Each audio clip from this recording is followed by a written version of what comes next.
गांधीजींची शिकवण. एकदा गांधीजींचा मुक्काम अलाहाबादच्या आनंद भवनात होता. गांधीजी सकाळी हात तोंड पाय धुत होते आणि जवाहरलालजी जवळ उभं राहून बोलत होते.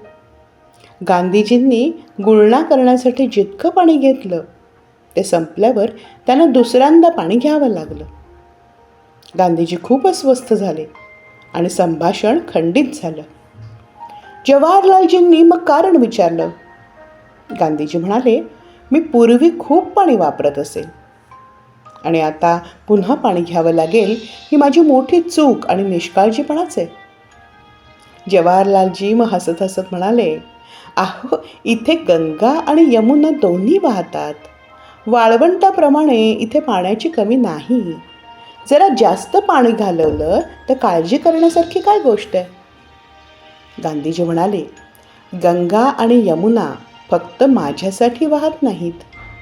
निसर्गामध्ये कितीही आणि काहीही असलं तरी माणसाने त्याच्यासाठी आवश्यक तेवढाच खर्च केला पाहिजे. महात्मा गांधीजींचा हा विचार आजही आपल्याला खूप मोठा धडा देतो. नैसर्गिक संसाधनांचा विनाकारण अपव्यय करून आपणच आपलं नुकसान करत आहोत. धन्यवाद.